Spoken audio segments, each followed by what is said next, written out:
Thank you all for joining today for potentially the most fun or the most scary module that we have, where we're talking about the legality of drug use. I mean, we've touched upon this. In fact, maybe in every module, we're going to be saying the same thing over and over again. Again, a quick recap of where we've been. We started with why you might want a clearance in the first place, the cool places you can do, the cool places you can work that are both inside and outside of government. We talked about the broad overview of the clearance process, and then a deep dive on the SF-86, the form where you pour out your history. And then in the last module, we talked about the regulations governing the process. And literally today is looking at just one corner of that process. Again, the same disclosure, I'm not a lawyer. It will do you no good if you say, well, Professor Berger told me it was okay. Or for that matter, Professor Berger told me not to do something. Not giving legal advice, see a real lawyer if you're looking for real advice. This is the summary today. When it comes to drug use, the law is explicit. If you are using when you have a clearance, you lose your clearance. So that's very easy, very simple, very straightforward. If you have used drugs, then the facts and circumstances, the position you're in or applying for, and the agency where that position is determines your eligibility. So it's not like you have a clearance and you lose. Again, very easy, you lose your clearance. But if you have used in the past, then they will look at you to determine, or the legal term is adjudicate, whether you would get a clearance. The message that we'll be saying over and over and over again is do not lie on your SF-86 or in your interview. That's actually worse because not only are you kind of in trouble for not disclosing, but you've actually lied. That in itself is a federal offense. One of the big takeaways for today is that federal law may be different than state law. And the one that everyone comes up with and wonders about is cannabis. So cannabis across the country, the blue states, I didn't mean that in a party point of view. I guess party is really appropriate for this topic.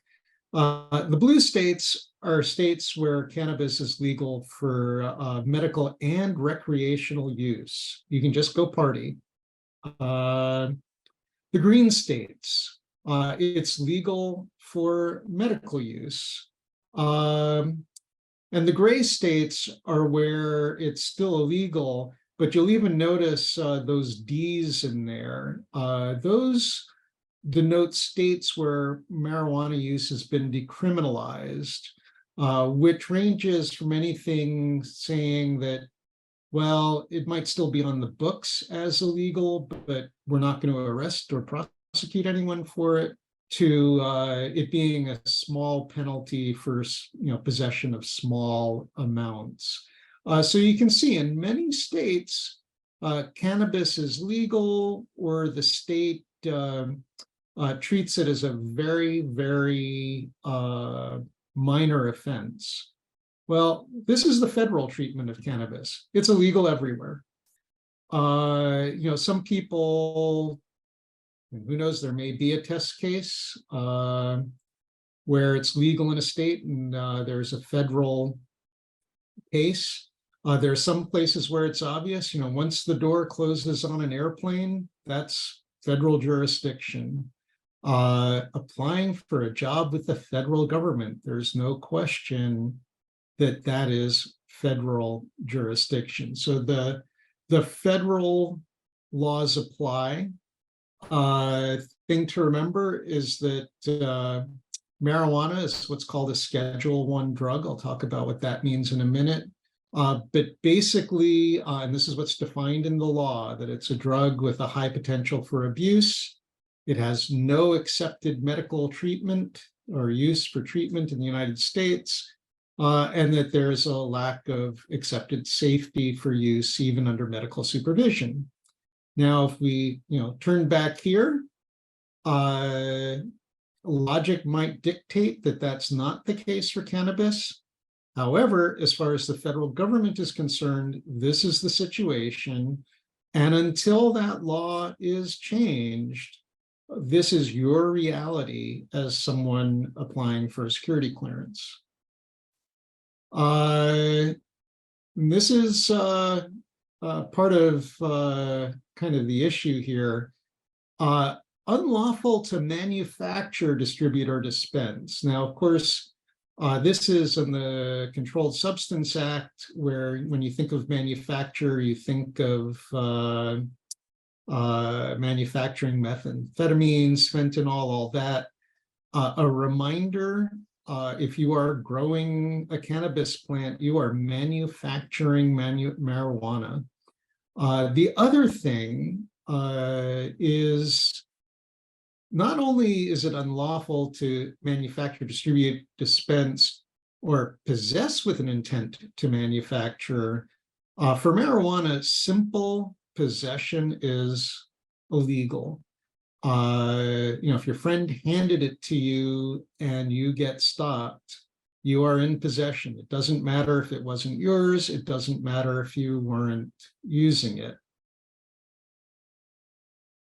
So what does this mean in practice? Well, one thing is, if you already have a clearance and you use, you're in a heap of trouble. You're going to lose your clearance. What about you are where you are, many of you are right now? You're applying for a clearance and you are using right now, and you declare. Well, you're currently violating federal law in your usage, but you did declare. What that means is you won't get cleared, but life goes on. There's another bullet in the middle here. You apply for a clearance, you're using, you don't declare. Not only are you violating federal law, you lied on your SF-86. You now may be open for prosecution. But let's say you're applying for a clearance and you had used and you declare. In that situation, you may be cleared. The big factor there, amongst others, is the likelihood of continued use. You will hear this many, many times. Do not forget to declare. Failing to truthfully answer a question on the SF-86 is a violation of federal law. And as a reminder from our session earlier, these questions are framed either as have you in the past 10 years, some actually are have you in the past 7 years, others are have you ever. If you do not truthfully answer, you will not be cleared and you may be prosecuted.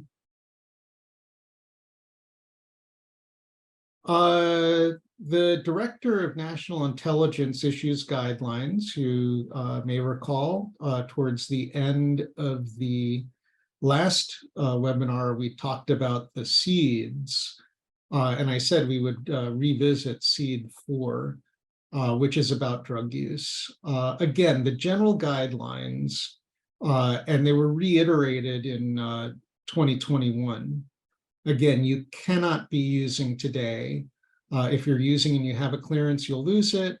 If you're using and applying for a clearance, you will not be cleared. If you used in the past, then what the DNI has directed the adjudicators to do is considered how much. If you tried marijuana once 10 years ago and you didn't like it, I have an anecdote of one branch of the government that basically said that's better than someone who never tried. Now, that is absolutely not an invitation to go try it, because you'll have a heap of explaining to do.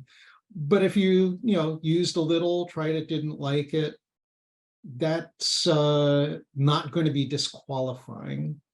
Did you do it when you were 18 at a party in college, or did you do it a year and a day ago? That's going to be a thing that's going to be part of the adjudication process.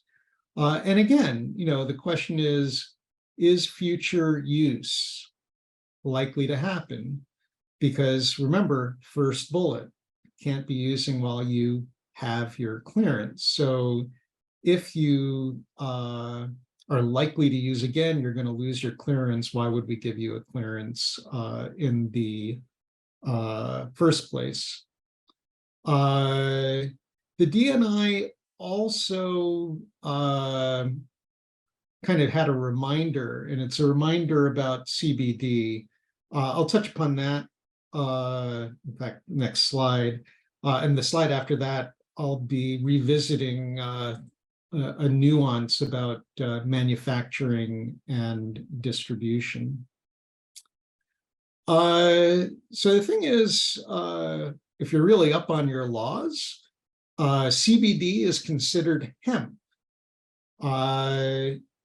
And that's important because the Agricultural Improvement Act of 2018 effectively amended the Controlled Substance Act to say, well, yeah, cannabis sativa is marijuana, but hemp, which has been grown in the United States since before we were a country, it's a very important component to rope. And you can imagine rope was important to shipbuilding in the 18th century. So technically, CBD products is not cannabis if it contains less than 0.3% of THC, the active component in marijuana. However, CBD products are notoriously mislabeled. The FDA did do like a spot check and found that something like 63% of the products they tested had very different amounts of THC in it than what they were labeled as.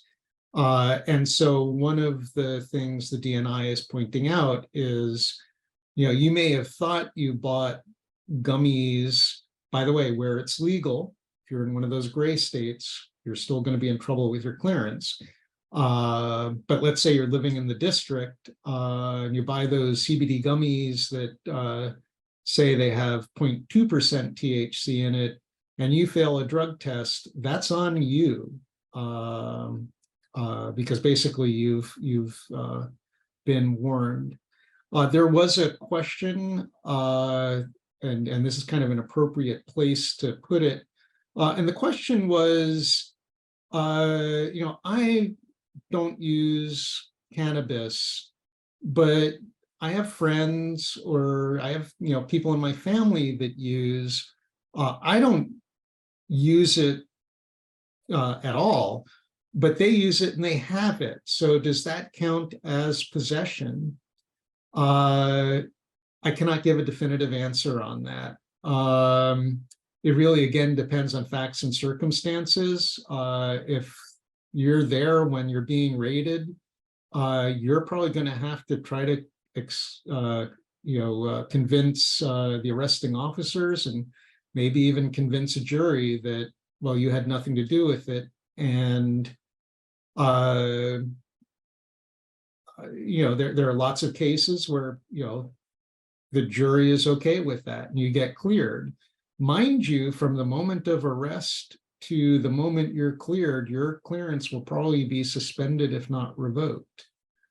So that is, again, a thing to consider with, well, you're going to keep hanging out with people doing drugs. Because remember, there are two factors going on here.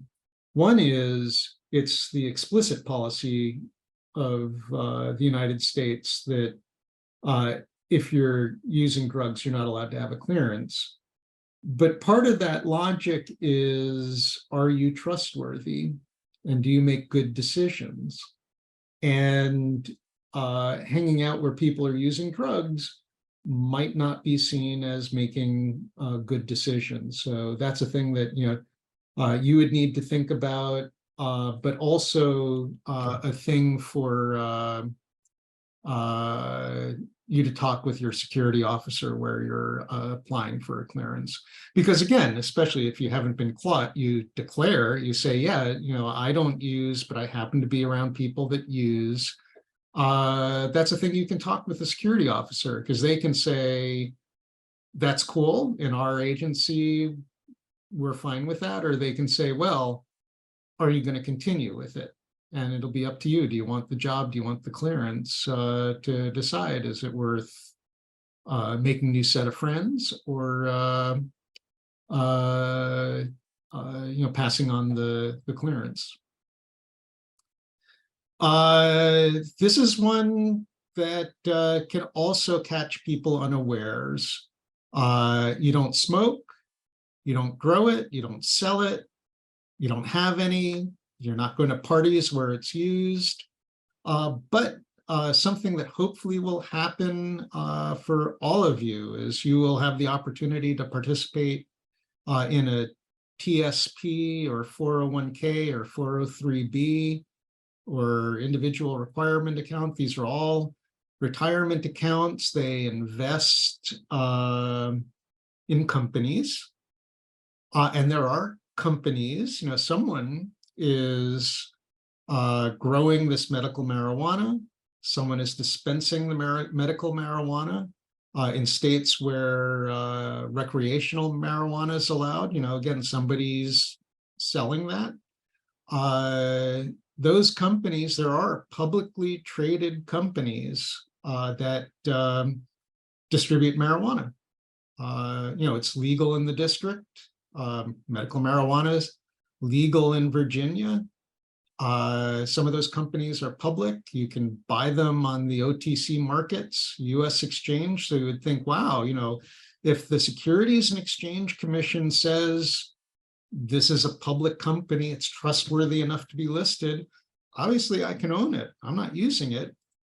And the reminder from the DNI is that those companies, even though it's legal in the states that they operate in, it's still operating contrary to the Controlled Substances Act.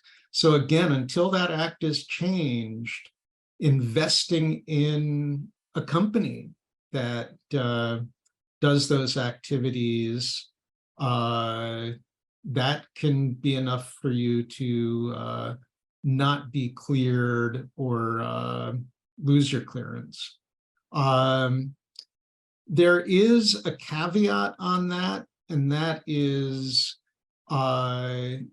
if you have like a Russell 2000 index fund, they probably will own, that fund will own stock in one of these or more of these companies, but it's probably making up 0.00002% of the portfolio, and you're not saying, I want to buy that stock, I own that stock. You're not controlling it. Now, clearly, there is a mutual fund I found that invests in the cannabis industry.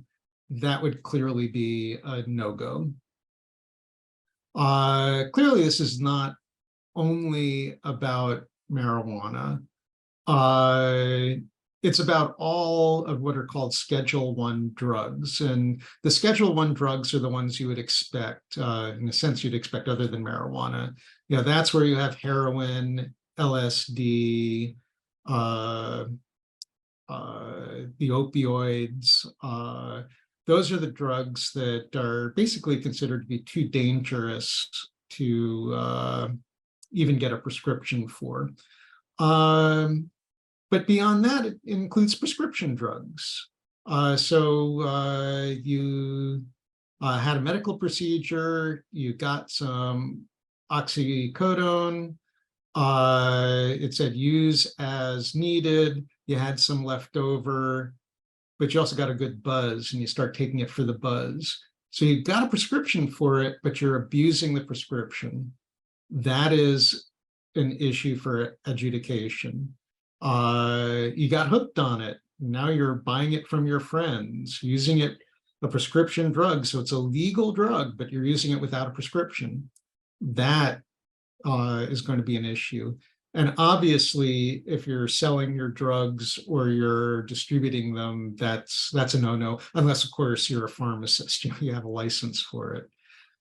The same thing actually for over-the-counter drugs. If you're abusing drugs, or you're not Rite Aid or CVS, you're reselling drugs without a license that require a license in your state, that's an issue. Again, all of these things are looking at your trustworthiness.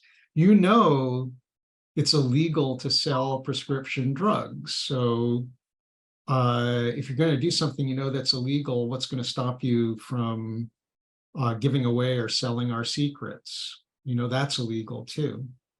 The bottom line here is if you are violating federal law or you violated federal law, you have violated federal law. And that's, one of the questions on the SF-86. Again, if it's happened, life is not over. It'll depend on the facts and circumstance.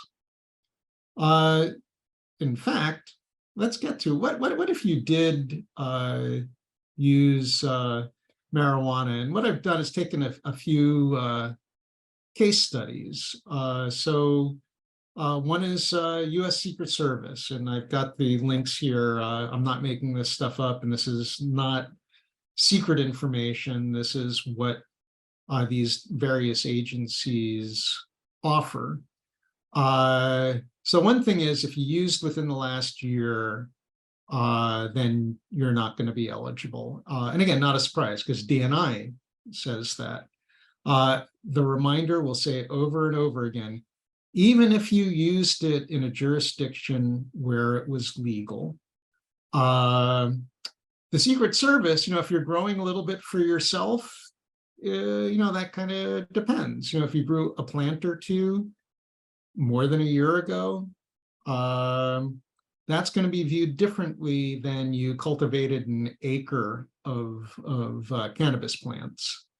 If you were selling it, it's not a hard no, but it is, that had to be like more than 10 years ago when you were a different person. And basically anything else is a no-go. I'm not going to read the other considerations, but again, it comes down to the facts and circumstance. If you used a lot, is going to be reviewed a lot differently than you used once or twice, where you used 10 years ago versus a year and a day.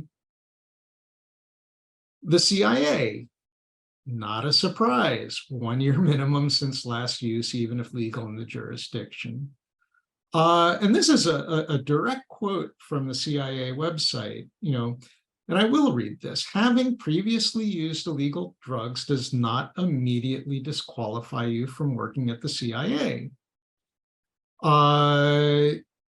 And so it's not you're finished, life is over if you have used, but they are going to look closely. And again, they're really, really going to be looking at what's the likelihood of you either using again or and this kind of goes back to the question of, well, what if people around me are using? Well, remember, they're also not exactly exhibiting, especially if it's more than marijuana in a place where it's legal. So if they're also using cocaine and other drugs, they might get compromised, and they may try to compromise you. They may try to blackmail you. So those are the kinds of things that these agencies are looking for. FBI, again, any form in the past 12 months that you're going to see is very consistent. And they basically say, what if I'm 18 and a half and I'm now applying? Well, they're saying, all right, look, we know you were a minor before. We're going to look at the whole person. Frankly, if it's just 6 months, they're probably still not going to take you, but they are going to consider that. A person just asked this question, so thank you for the question, because here's the answer. Having a medical marijuana card is not considered good enough, because remember, that's coming from the state. Kind of ironic, because in Virginia, I believe, I haven't checked and see if this got updated, but last I looked, only veterans were allowed to get medical marijuana. So this is kind of really hard to hold in your head, but still it's illegal as far as the federal government's concerned. So the federal government does say, well, there are medical uses, even though there's no medical use because of Schedule I. Go figure that out. Go talk to your Congress member. There is a drug, the generic name is dronabinol. It's an antiemetic. As far as I know, again, I'm not a lawyer, don't take this as legal advice, but that's the only drug that is allowed. And again, it's by prescription. Basically, if you're taking anything else, the FBI at least will say, no can do. The FBI is pretty strict. You know, if you've used any other illegal drugs within the past 10 years, they're going to say no. And again, they also talk about prescription drugs. So again, it's a legal drug, but if you misused it within the past year, even with a prescription, that's going to be a problem. Abuse, and a reminder, legal things can still be abused, like inhalants or solvents, and they're looking for 3 years. Anabolic steroids, if you use them without a prescription in the past 10 years, these are all automatic disqualifications. The FBI, remember we looked at earlier the Secret Service saying, you know, if you sold a little bit for recreational stuff, cool. Well, or the DNI said that. The FBI says, if you did any of that ever, you're going to be disqualified. Drug Enforcement Agency. It's like all of the above, but also if you were even arrested for possession or being under the influence of legal drugs, that's mandatory disqualification. Kind of makes sense. They're enforcing the drug laws. On the one hand, you could argue a reformed user you would think would be a great asset for the DEA, but they just kind of go the conservative route. The other, of course, is if you lie. If you say, no, I didn't use, and they find out you did, you know, that's it. You're done. Now, again, you haven't been arrested, you haven't been convicted, but you did use, so you do declare. You know, they say may be disqualified, which also means may be hired. So, you know, declare. ATF, you know, again, this is kind of very interesting, the approach that ATF takes. It's not so much that you did drug-related activities, it's if you did it when you were in a position of public responsibility. So, you know, some of it is very obvious. You had a security clearance and you used, well, you know, you lose your clearance, and not a surprise that ATF won't hire you. So yeah, that's ATF. CBP. Now, this is not about getting a clearance, but it is kind of an indicator of where things might be going. So again, clearly the guideline for a clearance is 1 year, but here they're saying, well, if you used marijuana more than 3 months ago, you know, go ahead, apply. Anabolic steroids. Remember, we saw an agency that said 3 years, 5 years. They're saying 2 years. Other scheduled drugs, Schedule 1, Schedule 2, Schedule 5, all the way through Schedule 5, just 3 years. So they kind of realize that,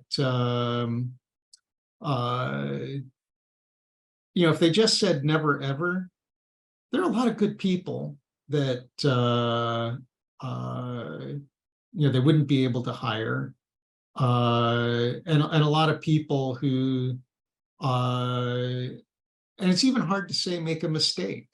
If you're a veteran with a medical marijuana card in Virginia, and this is how you get through PTSD or cancer therapy or eating disorders, that's not bad judgment. In fact, that's good judgment that you're willing to take care of yourself. It's just that we have this oddity with the law that says, this drug, we'll call it a drug because you are using it for medicinal purposes, happens to still be banned by the federal government. I'm going to actually go through my usual thing, which is just to say, this is what we have coming up next week. There are a few questions in there, and this will be a good time if you have more questions. Next session, and as Austin mentioned, at a different time at 3 o'clock in the afternoon Eastern, we'll be going over the cybersecurity authorities, laws, and regulations. As I had kind of polled in the first webinar, many of you are looking for cybersecurity positions. Even if you are not looking for a cybersecurity position, cybersecurity permeates pretty much everything these days. Just as kind of the subtitle for the deep dive was, but it's legal in my state. The subtitle for the cybersecurity authorities, laws, and regulations is who do I call when? So we're going to go over that in the next webinar. So some questions. One question was that, some people make poor decisions when intoxicated. And so is alcohol consumption disqualification? I want to answer that question directly, and then I'm also going to talk about a situation that deals with drug use. So excessive alcohol consumption is a disqualification. People often become loquacious when they drink. They are more free with telling people things. The last thing we want someone who is entrusted to keeping secrets be is talking a lot. Excessive consumption is a disqualification. It is one of the questions on the SF-86. Now, two things about that. That's excessive consumption. If you have literally a few, not the alcoholics definition of a few, but, 1 or 2 drinks in social settings every week, every couple of days, that's still considered social drinking. That's not disqualifying. Conviction for DUI is going to get you a lot of scrutiny, and clearly a recent conviction for DUI is probably going to be adjudicated as disqualifying. So it's not an automatic disqualification, but it's kind of an indicator of a problem. That said, if you recognize you have a problem, a mitigating circumstance is that you do AA or have sought out counseling and have done programs to address the addiction. They do ask about that, and that's a thing where you can almost be proud about it. That's a mitigating circumstance. So yes, there was a DUI on my record 7 years ago. I went into counseling, and I haven't drunk, or I only drink socially now. That's probably okay. And this is where you get the intersection with alcohol and drugs. I stumbled across a adjudication court case. It was Department of Energy. The individual worked in a nuclear power plant, and just about everyone with most any job in a nuclear power plant is required to have a security clearance. She was a pipe fitter. Her daughter kind of was always on her for, basically how cool cocaine was. And she kept saying, nope, nope, nope, nope, nope. She was basically a never ever, but she did socially drink. And at a party, she, according to the transcript of the court case, she had 3 beers. And for her, that was intoxicating. Is that disqualifying? No, not at all. But what happened next was the friends of hers said, hey, we've got some Coke. And she said, no, not really interested. And, she then thought of her daughter, and she was like, well, I wonder what it's like. And she did 2 lines and didn't like it. However, that was on the weekend. On Monday, she happened to get hit with a random drug test. This is like, in a sense, a wonderful, it's an awful but wonderful story. So she does the drug test. It comes up positive. She immediately says, yes, I, did 2 lines of Coke over the weekend. She immediately lost her clearance because it's an absolute that you use while you have a clearance, you lose your clearance. Losing her clearance meant she lost her job, and she obviously was kind of distraught about it. But she lived with it. She didn't tell her friends that that's what happened. She just said she was laid off, but she basically was bartending.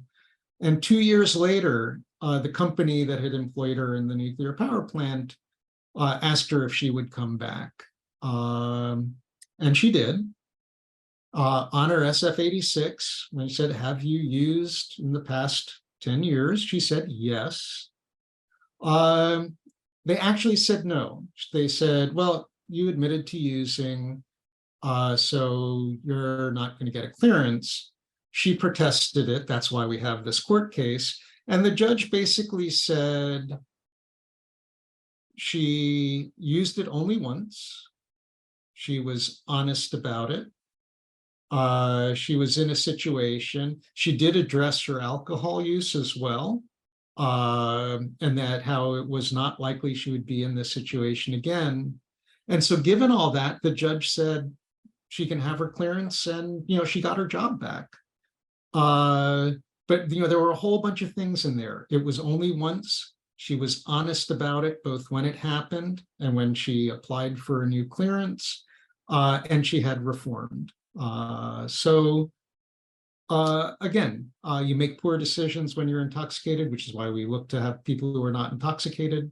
And if you do something once, it's not the end. Someone is asking, what about social media? The person's got their profile is the cannabis leaf. It's the Trans High Times favorites account. Is that going to be a problem for you? Again, facts and circumstances. If you're just friends with them or they're friends with you just to see what's going on, not going to be an issue. One thing to be aware of, and in fact, maybe I'm wondering if I shouldn't have a section on this. In fact, yes, great stuff. Kendall or Austin, why don't you do a poll to see if there's interest in this? Social media use and a clearance, is there interest in having a whole or a half session on that? While that, Q&A poll is coming up,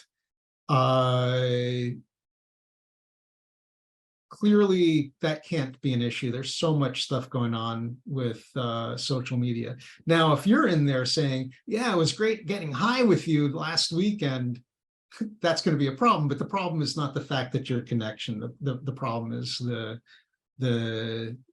fact and circumstance of your actions. Thing I should have mentioned, question came up. You are subject, you will be guaranteed to get a drug test before employment, and you will always be subject to a random drug test at any time. That's a federal thing. Now, it's a federal thing administered by the agencies. Some agencies have a target.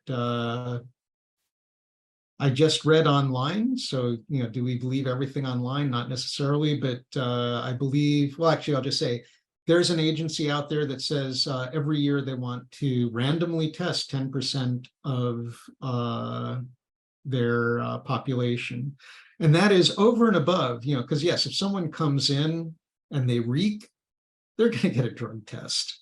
But of people where there isn't an obvious indicator that maybe they should have a drug test, they're going to get you're going to be subject to a random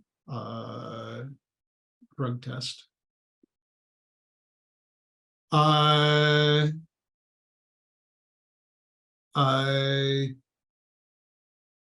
What about an unused prescription?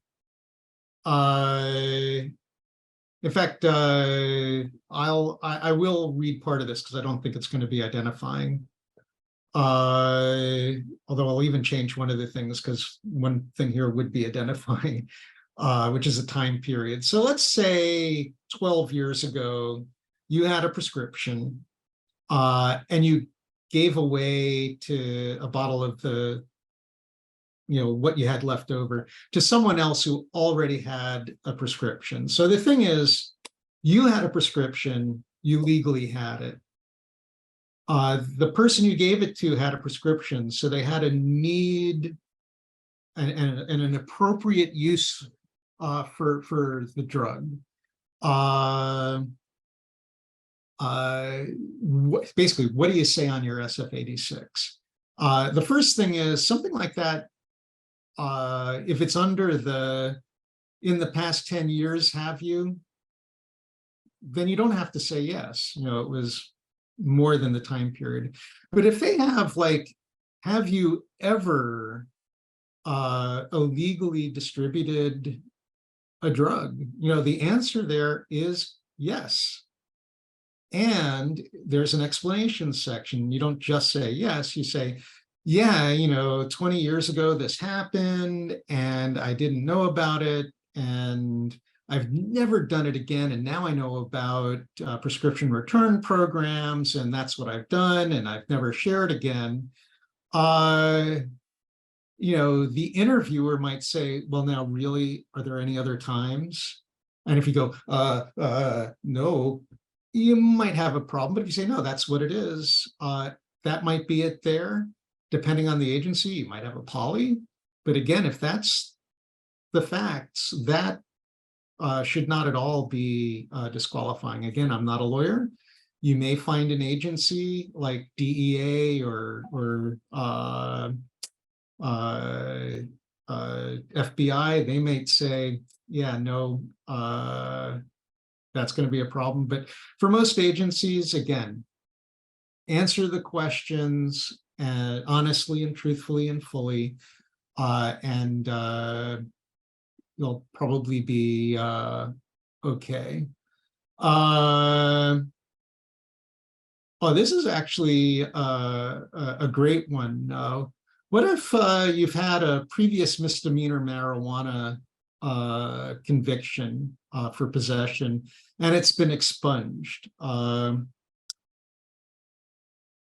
believe, and we can check on this for next time, that the expunging is actually federal law. Because remember, this whole thing comes about because federal law is in conflict with state law. I believe if it's been expunged, one part of the answer is it's okay. On the other answer, though, the have you ever been arrested for?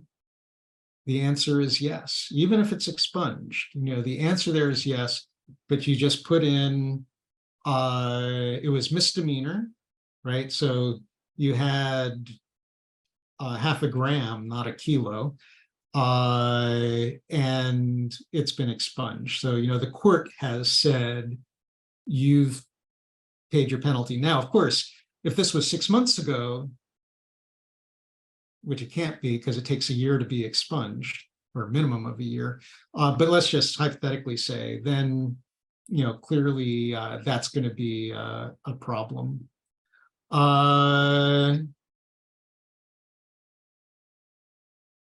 Here's actually an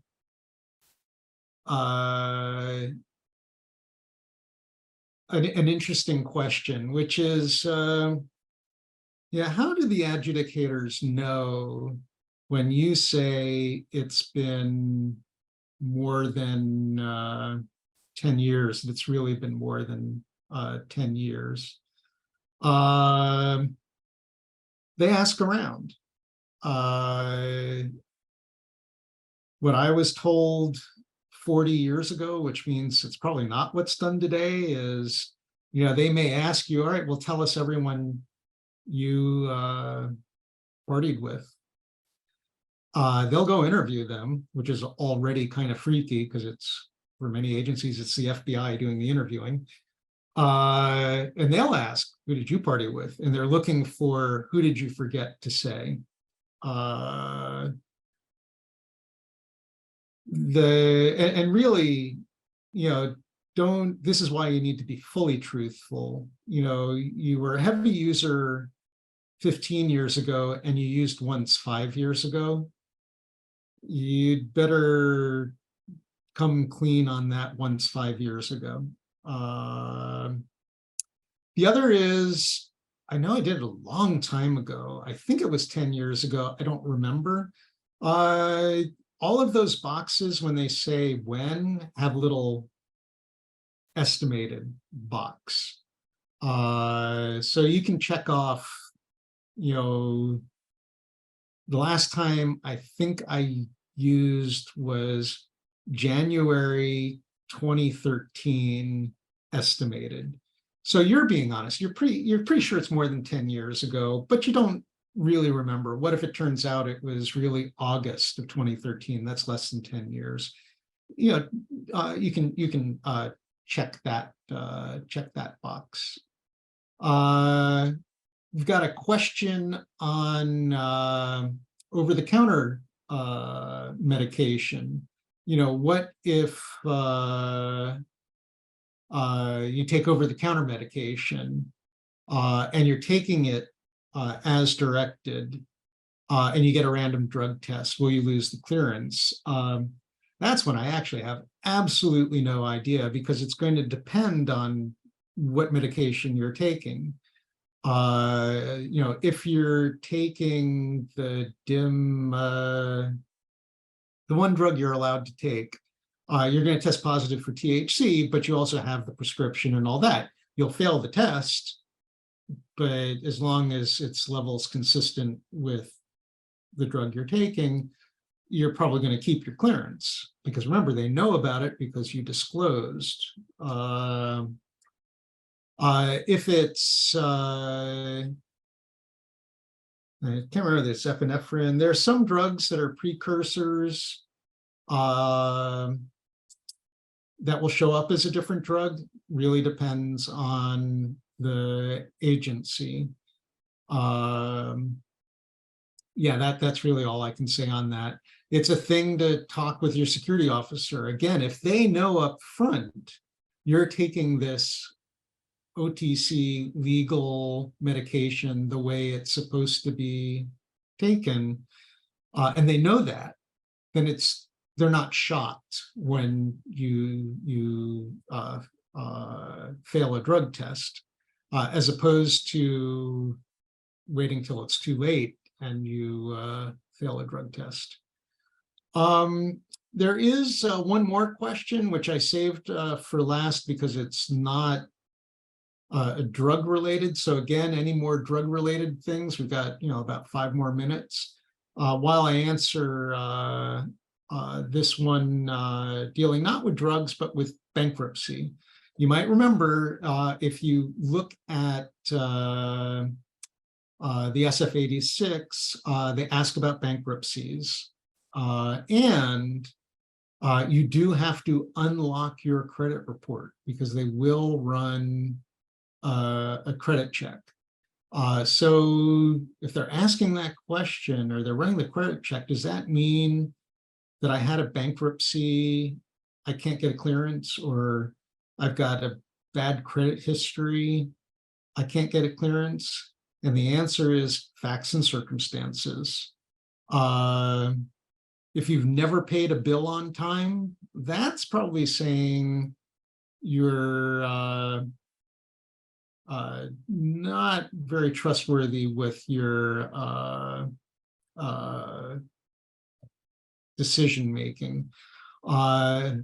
If you were unlucky, had an accident, and you are at the edge of being able to pay your bills, and now you got all these medical bills, that's part of the facts and circumstances. So really, it doesn't disqualify you, but it depends on your facts and circumstances. Underage drinking, we did touch upon this a little bit for the SF-86. Again, I have never heard of anyone putting that down as a thing, because as someone here, and things we learned, because you had the Virginia Tech security officer, it stumped him too. And you're right, that is illegal, but you never heard of anyone doing it, checking it off. Clearly, if you're just 18 and you're still getting drunk, or you are underage, you're still, that's going to be a problem. If you're 22, and again, whether it's underage drinking, I had a beer, which is technically illegal, but that's kind of in the not prosecuted much thing, or you got smashingly drunk, you're probably still likely to get smashingly drunk. So that's the alcohol abuse thing. That's the abuse thing. But again, it is not going to be disqualifying on your stuff. Another good one, disclosing mental health issues. There are 2 bits. One is there are a set of mental health issues that are excluded. They don't want to know about like family therapy unless there's physical abuse going on. There are a couple of other areas where they, you don't have to disclose. But like, again, if you're depressed, they're looking for like, are you suicidal? And if you're suicidal, are you going to do something that'll try to get you killed by police, which might be disclosing secrets, or you have uncontrolled bipolar. Not disqualifying in itself, but if your characteristics would make you, like, would you trust yourself? And if the answer is no, probably the government won't either. In terms of drug abuse and alcohol abuse, therapy is considered a good thing. Voluntary therapy is seen as a definite mitigating factor. Another question, what if your browsing history shows that you've gone through a bunch of drug websites? Well, you can imagine I now have some very interesting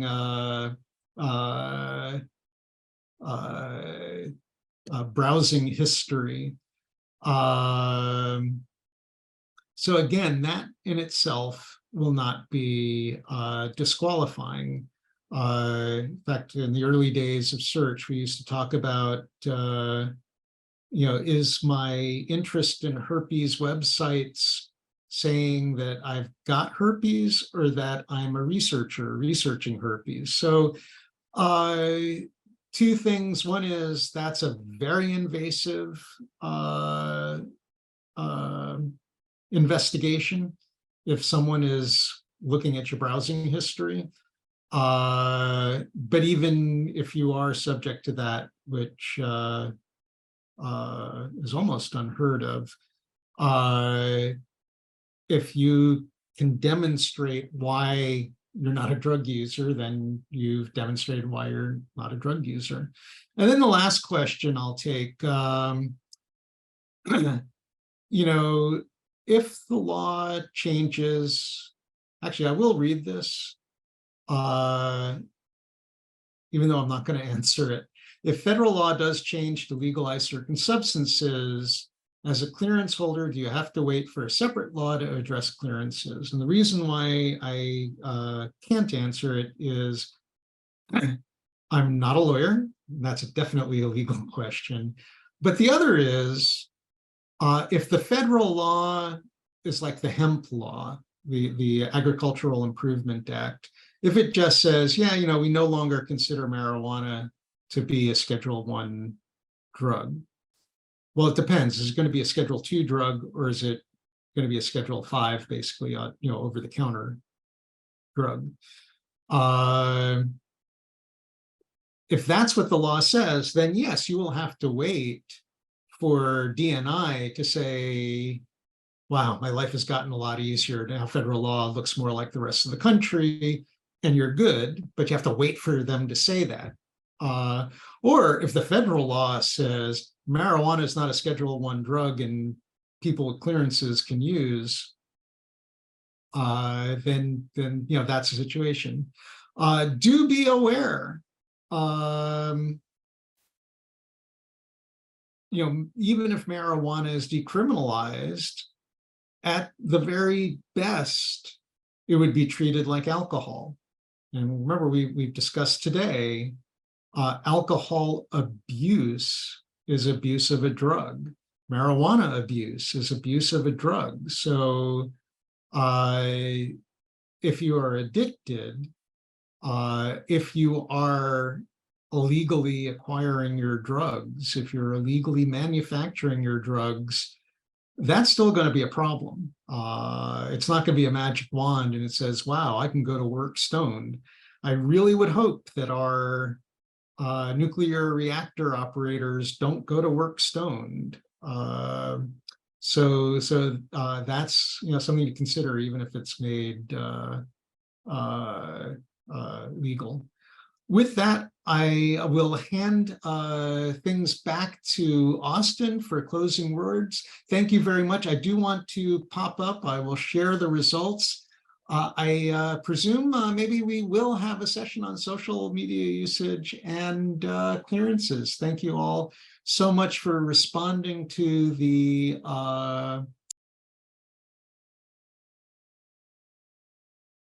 poll, and thank you for your time today.